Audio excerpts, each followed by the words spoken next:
Hello and welcome, my dear amazing parents and brilliant students. Welcome to the Future Genius YouTube channel. और आज के इस video में हम लोग बात करने वाले हैं क्लास 8 के बारे में। जी हाँ बच्चों, क्लास 8 का हम मैथ्स का सैंपल पेपर यहाँ पे सॉल्व करने वाले हैं।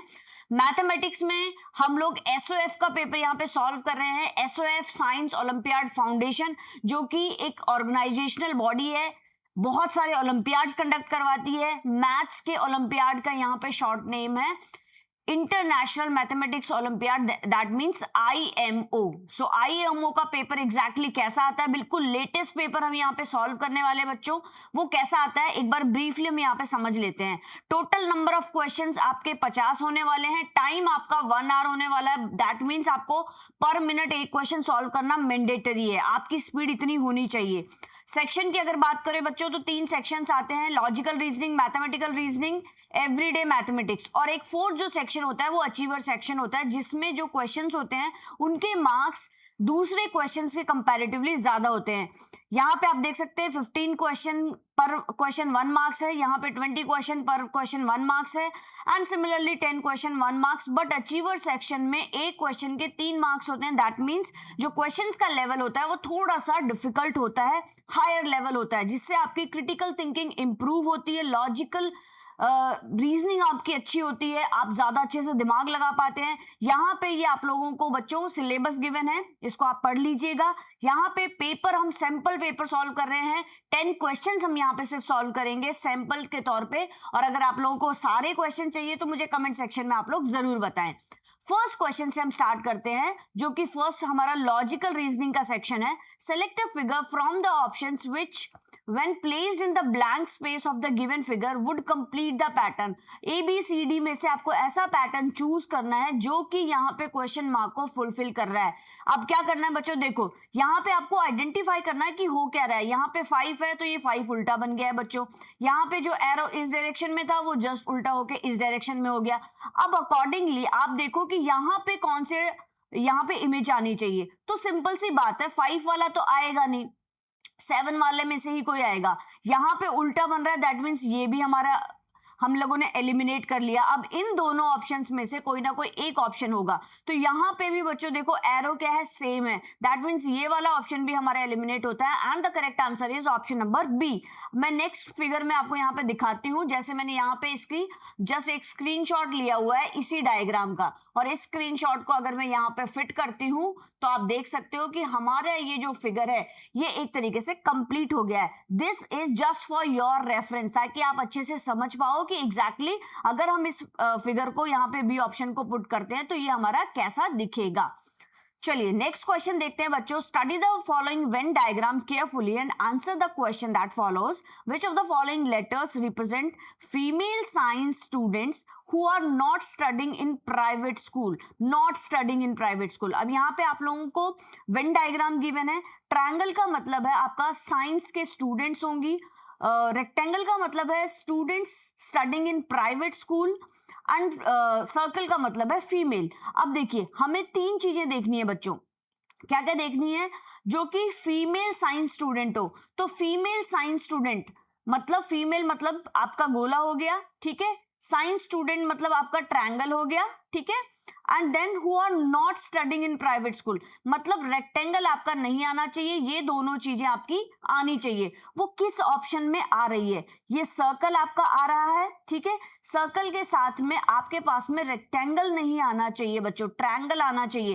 दैट मीन्स सी हमारा जो ऑप्शन है वो हमारी कंडीशन को फुलफिल कर रहा है। So that means the correct answer for this question is option number C. I hope सारे क्वेश्चंस आप लोगों को क्लियर हो गए होंगे। अगर क्वेश्चंस अच्छे लग रहे हैं, कॉन्सेप्ट अच्छे से क्लियर हो गए हैं, तो please give me a thumbs up sign so that I can understand कि आप लोगों को सारे कॉन्सेप्ट अच्छे से क्लियर हो रहे हैं।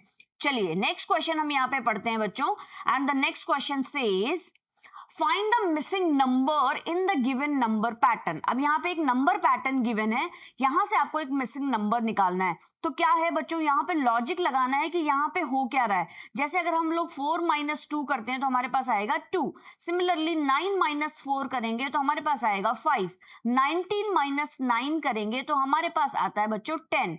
ऐसी कौन से डिजिट है जिसको माइनस करने पे हमारे पास ये डिजिट आ जानी चाहिए। दैट मीन्स यहाँ पे आप देख रहे हो कि यहाँ पे नंबर इंक्रीज हो रहा है।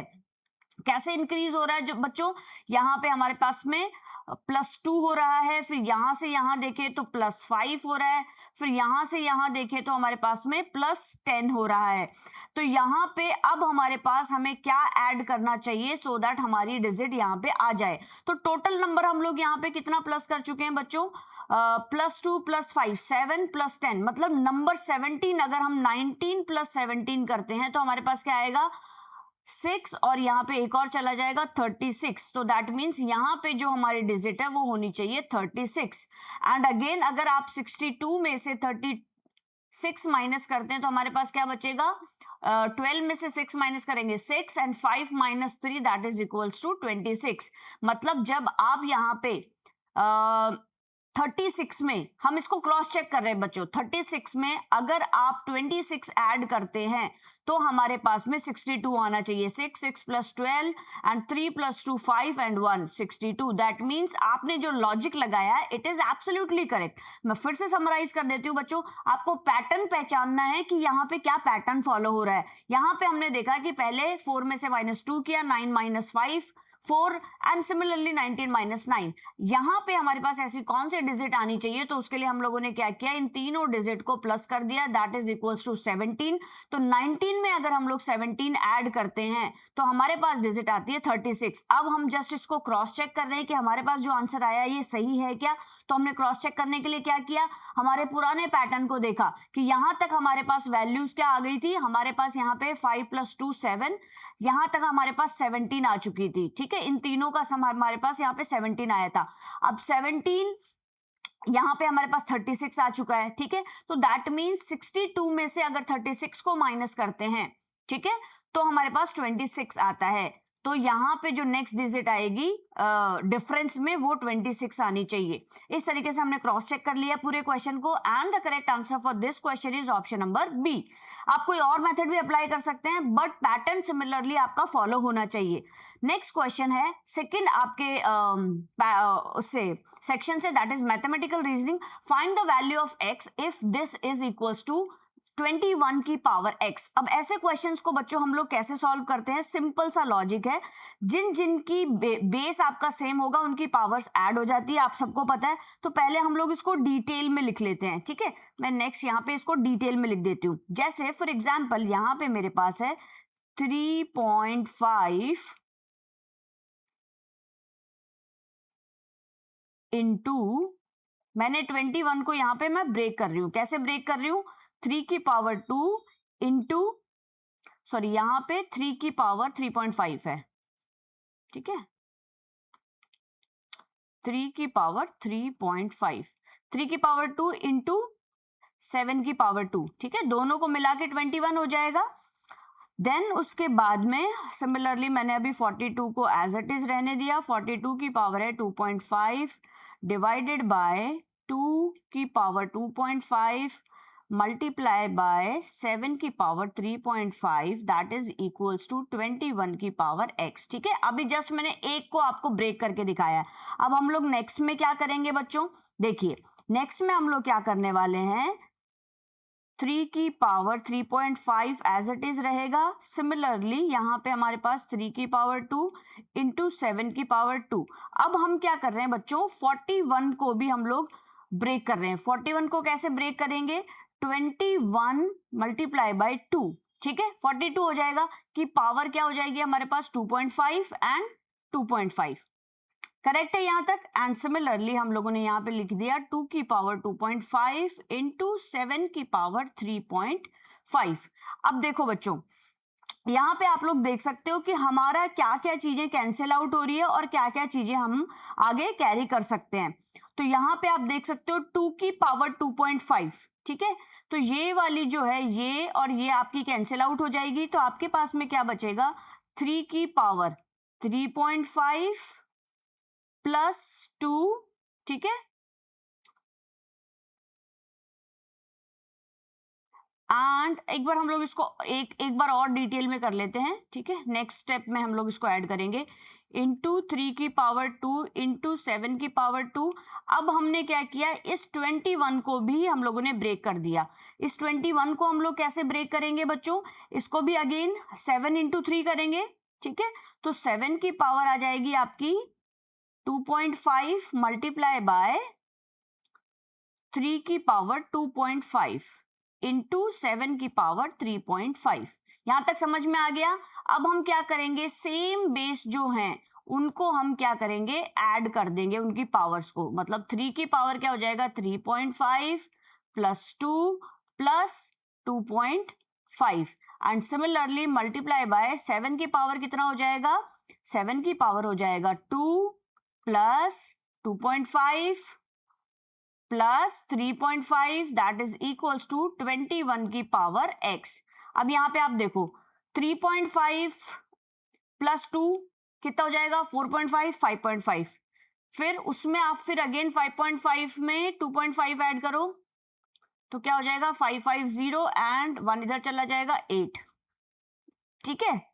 दैट मीन्स यहां पे हमारे पास जो फाइनल वैल्यू आएगी, एंड सिमिलरली यहां पे भी यही हो रहा है, 2 प्लस 2 4.5 4.5 और 3.5, 4.5 और 3.5 को ऐड करेंगे, यहाँ पे 0 यहाँ पे 1 एंड 8, ठीक है। तो दैट मीन्स 3 की पावर 8 मल्टीप्लाई बाय 7 की power 8 that is equals to 21 की power x, that is equals to 21 की पावर क्या आ गई, x की वैल्यू क्या आ गई, x की वैल्यू आपके पास आ गई है 8।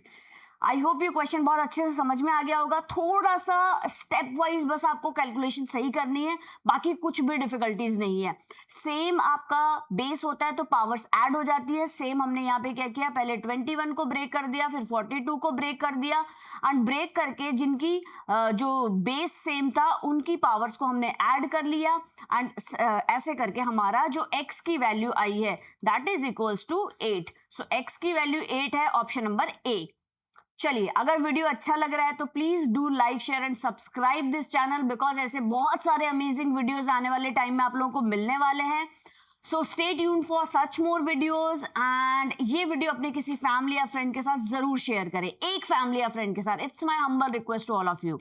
Next question, the given bar graph shows the number of books available in school library for the years of 2022 and 23. 22 और 23 में हमारे पास में number of books है। Find the increase in total number of books, कि भाई 23 में पहले से कितनी बढ़ गई। तो देखो बच्चों, ये जो ब्लैंक शो हो रहा है ये आपका 2022 का डेटा है सब में ही, ठीक है। सॉरी, एक एक्स्ट्रा लग गया है। तो यहाँ पे आप देख सकते हो कि स्टोरी बुक्स हमारे पास कितनी है, स्टोरी बुक्स यहाँ पे पहले 20 थी एंड देन 2023 में 30 हो गई। दैट मीन्स यहाँ पे हमारे पास एडिशन कितना हो गया, यहाँ पे हमारे पास स्टोरी बुक्स में जो एडिशन हुआ है दैट इज 10 का एडिशन हो चुका है, ठीक है। यहाँ पे हमारे पास प्लस 10 हो चुका है। देन उसके बाद में जो लैंग्वेजेस की बुक थी पहले यहाँ पे आप देख सकते हो 10 थी एंड बाद में 25 हो गई है। दैट मीन्स यहाँ पे हमारे पास एड ऑन हुए हैं 15। साइंस की बुक्स की अगर हम बात करें तो पहले हमारे पास लगभग 40 थी एंड बाद में वो हो गई है 50। दैट मीन्स यहाँ पे प्लस 10।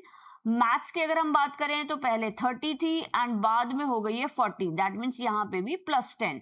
तो टोटल नंबर ऑफ बुक्स हमारे पास कितनी बढ़ी, तो सिंपल सा लॉजिक है, 10 plus 10 20 plus 30 and 45। So the correct answer is 45। बहुत इजी है बच्चों। 10 हमारी स्टोरी बुक्स बढ़ गई है, ठीक है। देन उसके बाद में लैंग्वेज की बुक की हम बात करें तो वो प्लस 15। देन साइंस की बुक की अगर हम बात करें तो प्लस 10 एंड मैथ्स की अगर हम बात करें तो plus 10। That will equals to 45. That is in option number B. चलिए, next question says ABCD is a parallelogram. Find the angles X, Y, Z respectively in the given figure.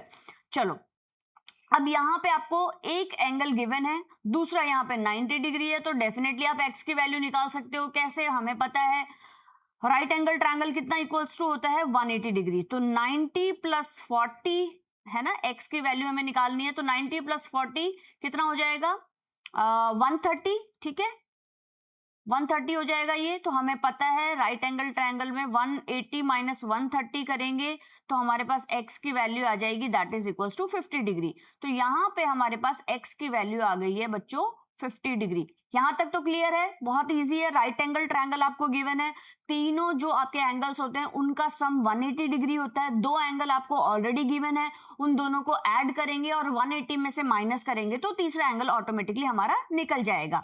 Then similarly हम लोग क्या करेंगे बच्चों, बाकी के angles find out करेंगे। जैसे आप यहाँ पे जी को देख सकते हो, ये अगेन आपके पास में क्या है, 90 डिग्री गिवन है, ठीक है। अब यहाँ पे भी आप देखो ये 40 डिग्री है, ठीक है, तो ये हमारा क्या होगा, ये आपको फाइंड आउट करना है। And yes, x y z. Then उसके बाद में यह हमारे पास x आ गया है, ये हमारे पास 90 डिग्री गिवन है, तो ये 90 डिग्री होगा। तो यहाँ पे आप देखो ये हमें फाइंड आउट करना है। ये अगेन हमारे पास में कितना है, यहाँ पे भी हमारे पास में 90 डिग्री है, ठीक है, ये 90 डिग्री है, ये हमारा y 50 डिग्री आ जाएगा, ठीक है। तो 90 प्लस 50 क्या हो जाएगा, 90 प्लस 50 क्या हो जाएगा बच्चों, 90 प्लस 50 इज इक्वल्स टू 140, ठीक है। तो जो रिमेनिंग होगा हमारे पास में एंगल, वो हमारे पास क्या हो जाएगा, यहां पे 40 डिग्री, ठीक है।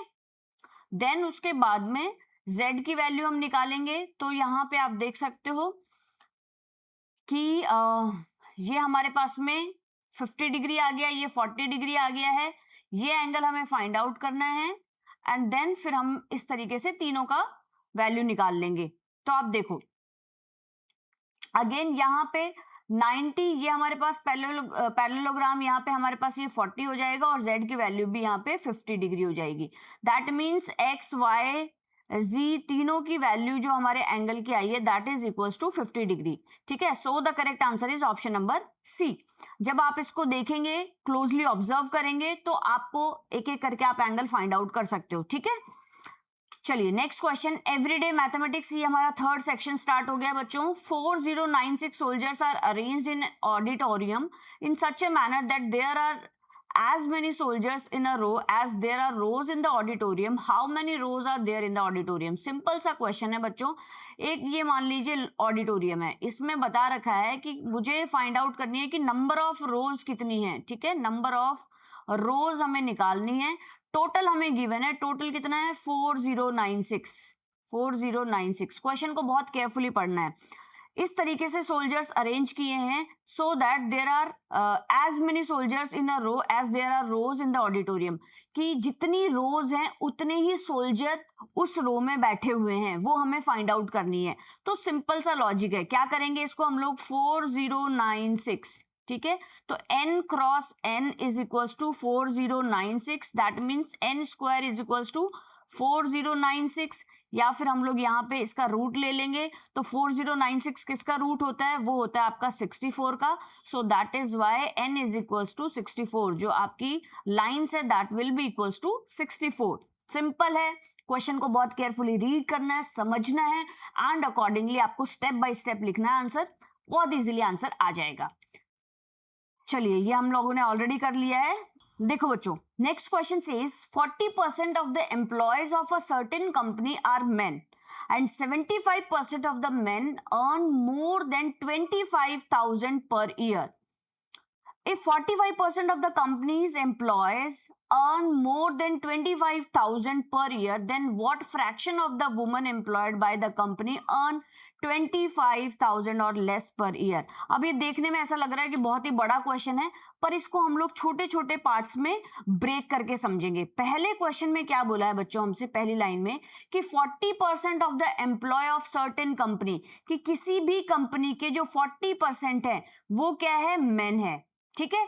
और उस 40% में से 75% जो मैन है, 40% का 75 बोल रहे हैं हम लोग, 40% में से जो 75% मैन है वो कितना कमाते हैं, वो 25,000 पर ईयर से ज्यादा कमाते हैं। 25,000 पर ईयर बोल रहे हैं यहाँ पे हम लोग, ठीक है।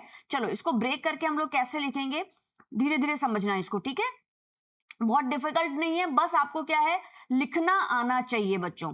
कैसे लिखेंगे, 40% मेन है, दैट मीन्स किसी भी कंपनी की हम यहाँ पे बात कर रहे हैं, 40% मेन है, दैट मीन्स जो बाकी का रिमेनिंग 60% है वो कौन हो गया, वो वुमेन हो गई।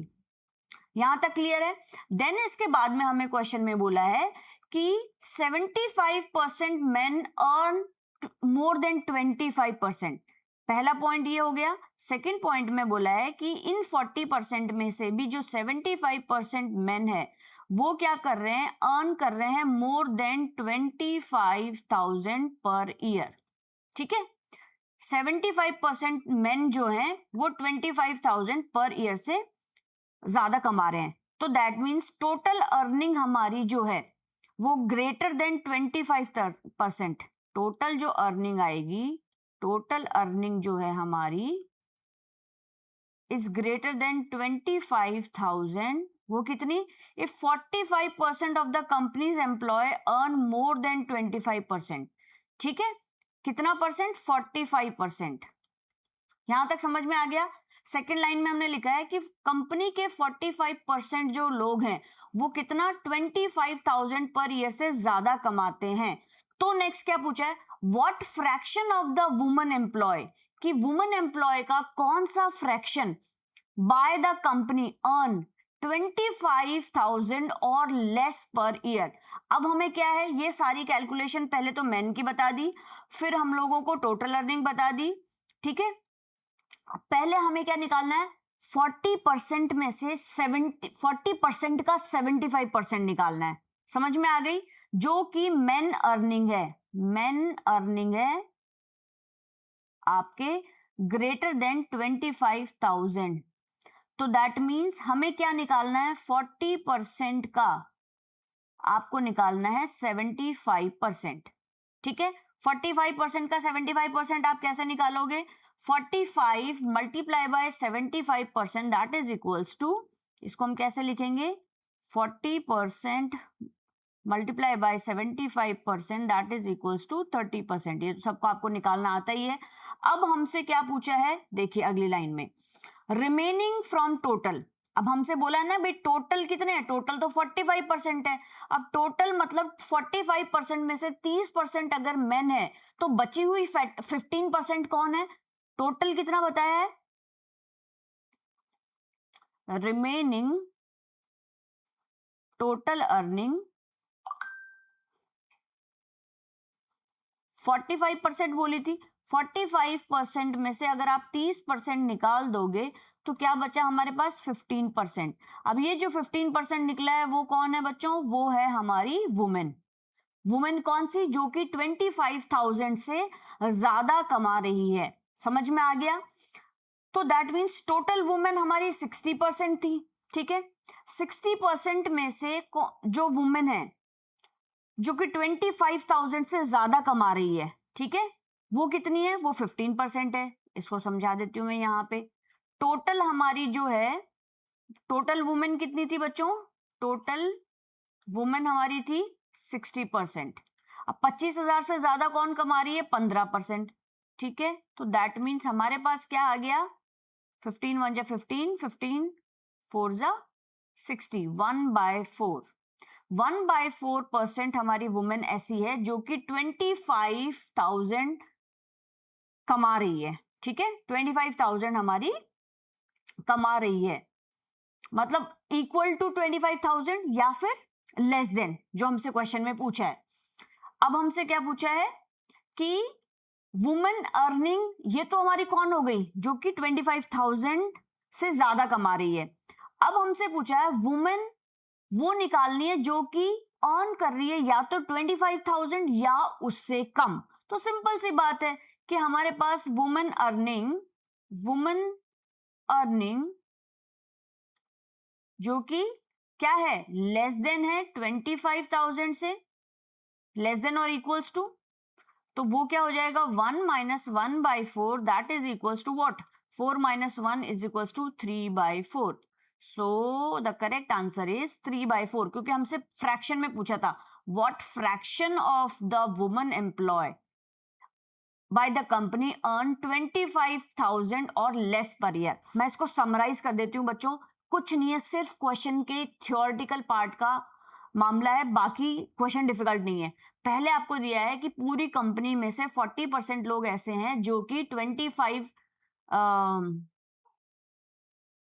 40% मेन है कंपनी में, ठीक है, तो दैट मीन 60% हमारी क्या हो गई, वुमेन हो गई, पहली line. And 75% of the men earn more than 25,000। 40% का 75 निकालना है हमें, 40% का 75 निकालेंगे तो वो हमारे पास कितना आ गया, 30%। 30% लोग ऐसे हैं जो कि 25,000 से ज्यादा कमा रहे हैं। If 45% of the company employ earn more than, अब कंपनी के टोटल बता दिया कि 45% अगर 25,000 से ज्यादा कमाते हैं, ठीक है, 25,000 से ज्यादा कमाते हैं, तो हमें क्या करना होगा, हमने सिंपली क्या किया, 40% का 75% निकाला पहले तो, और कंपनी का टोटल हमारे पास क्या है, 45%, ठीक है। 45% of the companies employ earn more than 25,000, तो हमने क्या निकाल लिया, सिंपल, पहले इसमें से मेल्स का माइनस कर दिया तो हमारे पास वुमेन का आ गया। अब क्योंकि हमें क्वेश्चन में वुमेन का पूछा है तो हमने 60% से पहले निकाल लिया फ्रैक्शन की फॉर्म में कि भाई 15% ऐसे लोग हैं जो कि 25,000 से ज्यादा कमा रहे हैं। अब बाकी के रिमेनिंग पार्ट कौन है, 1 - 1/4 वाला फ्रैक्शन करेंगे तो that is equals to 3/4। That means 3/4 is in option number C. ऐसी फ्रैक्शन है जो कि 25,000 या उससे कम कमा रही है, ठीक है। सिंपल से लैंग्वेज में अपने आप में इसको डिकोड कर लेना और समझ लेना है, बहुत ज्यादा डिफिकल्ट नहीं है।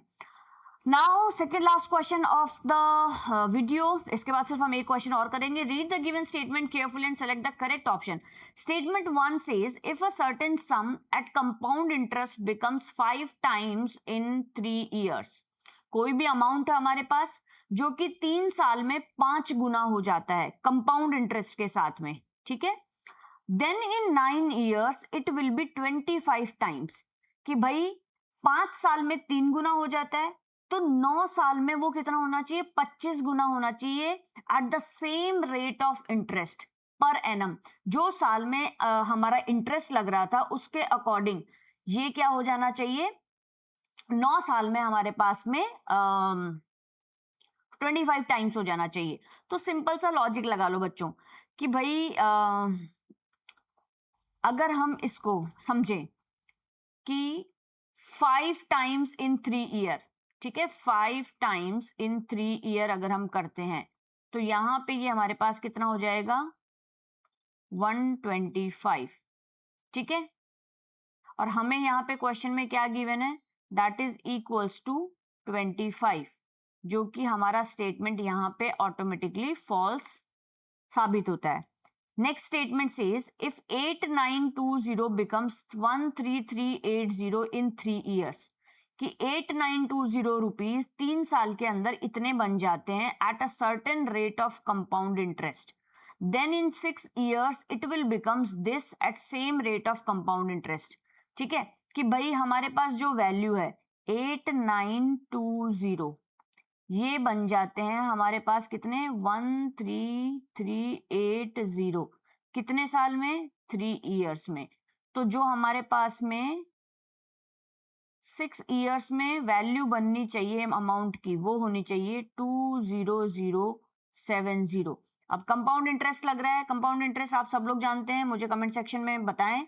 अब देखो बच्चों, अगर ये 8920 3 साल में होते हैं तो दैट मीन्स आपको क्या करना पड़ेगा, पहले इसकी ग्रोथ चेक करनी पड़ेगी कि कितने परसेंटेज ग्रोथ से हो रहा है। तो जब आप इसको इससे डिवाइड करेंगे तो आपके पास में ग्रोथ आ जाएगी दैट इज इक्वल्स टू 1.5, ठीक है। ये कितनी आ जाएगी, 1.5। तो दैट मीन्स ये जो वैल्यू आई है ये आपकी इसकी कितनी है, ये 1.5 टाइम्स है, ठीक है। अब जब हम 13380 को 1.5 से मल्टीप्लाई करेंगे तो हमारे पास जो वैल्यू आएगी दैट इज इक्वल्स टू 20070।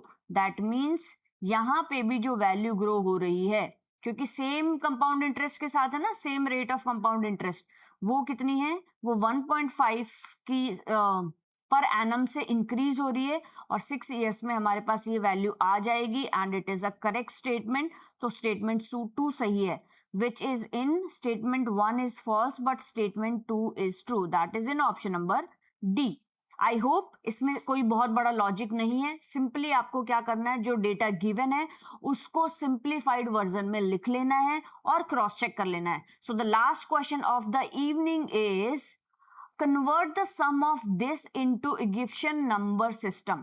आपके पास में ये जो रोमन नंबर में गिवन है, इसको आपको क्या करना है, इजिप्शियन नंबर में कन्वर्ट करना है। अब देखो आपको क्या क्या गिवन है बच्चों, m गिवन है, ठीक है। पहली चीज m का मतलब हो गया आपके पास में 1000, ठीक है। देन उसके बाद में मैं सिंपली करके MDCL, m मैं यहां पे लिख देती हूं पहले, MDCL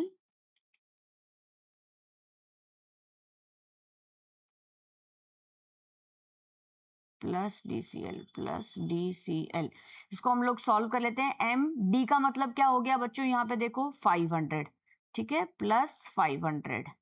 फिर उसके बाद में प्लस C का मतलब हो गया 100, प्लस L का मतलब हो गया 50, प्लस ये इसका मतलब हो गया 10, प्लस 5 प्लस 1, ठीक है। तो ये कितना हो जाएगा, पहले इसको काउंट कर लेते हैं। यहाँ पे 1000 प्लस 500 1500 प्लस 100 1600, ठीक है। 1600 प्लस 50 प्लस 1 60 65 66, तो 1661, तो ये आ गया। फिर DCL हो गया, तो D का मतलब हो गया आपका कितना 500, प्लस C का मतलब क्या हो गया 100, प्लस L का मतलब हो गया 50, मतलब यहां पे हो गया आपका 600 650, ठीक है। तो अगर इसमें आप 650 ऐड करते हो तो हमारे पास में क्या वैल्यू आ जाएगी, 1661 में अगर 650 ऐड करोगे तो 1 6 प्लस 5 11, 1 इधर हो गया 12 13 और 1 इधर 2311, ठीक है। अब देखो इजिप्शियन नंबर को समझने के लिए पहले बच्चों इन सिंबल्स को देख लो कि 1 to 9 के लिए तो हम ये स्ट्रोक्स यूज करते हैं, ठीक है। 100 के लिए हम लोग ये स्नेक टाइप की रोप यूज करते हैं। देन 1000 को रिप्रेजेंट करने के लिए हम लोग लोटस फ्लावर का यूज करते हैं। फिर 10,000 को रिप्रेजेंट करने के लिए हम लोग कुछ ऐसे फिंगर यूज करते हैं, और इसको जनरली कई बार फिश की फॉर्म में भी यूज किया जाता है, जैसे यहाँ पे फिश लिखा हुआ, कई जगह पे फ्रॉग भी लिख देते हैं। एंड देन उसके बाद में मिलियन को रिप्रेजेंट करने के लिए एक मैन को, एस्ट्रोनाइज्ड मैन मतलब थोड़ा सा आश्चर्यचकित जो इंसान है, उसको रिप्रेजेंट किया हुआ है। अब आपके पास में टोटल वैल्यू है प्यारे बच्चों 2311, तो 2311 के अकॉर्डिंग आपको इजिप्शियन नंबर में यहाँ पे चेक करना है और लिखना है। तो 2311 का मतलब है यहाँ पे 1000 के हमारे पास कितने लोटस फ्लावर होने चाहिए, 2 लोटस फ्लावर होने चाहिए। तो 2 लोटस फ्लावर हमारे किस में है बच्चों, it is in option number A. तो यहां से आप देख सकते हो बाकी ऑप्शंस वैसे ही एलिमिनेट हो रहे हैं अगर आपको याद है तो। देन उसके बाद में आप देख सकते हो रोप, तो रोप का मतलब क्या हो गया, रोप का मतलब हो गया 100, तो दैट मीन्स 2 टाइम्स जब हम इसको ब्रेक करेंगे तो हमारे पास में 2 टाइम्स, यहाँ पे कितने 3 टाइम्स सॉरी, जैसे 2000 1000 इसको हम लोगों ने ब्रेक करके लिखा, प्लस 1000 प्लस 100 प्लस 100 प्लस 100, ठीक है। तो ये हमारे पास में वैल्यू क्या आ चुकी है, यहां तक आ चुकी है। देन आप देख सकते हो कि ये जो है ये 10 का सिंबल है, तो 10 का सिंबल कहां पे आ गया, 10 का सिंबल ये देख सकते हो। एंड बाकी के जो रिमेनिंग डेटा है, जैसे यहाँ पे 10 के सिंबल के बाद में रिमेनिंग डेटा आपके पास में ये है, तो इसको भी हम लोगों ने इस तरीके से रिप्रेजेंट कर दिया। सो the correct answer is option number A. So that's it for today, my dear students. If you like this video, please like, share and subscribe this channel. And आगे कौन सा वीडियो देखना चाहते हैं मुझे कमेंट सेक्शन में जरूर बताएं, और इस वीडियो को एक अपने फैमिली या फ्रेंड के साथ जरूर शेयर करें। So I wish you all the very best for your bright future. Bye bye, take care, all the very best.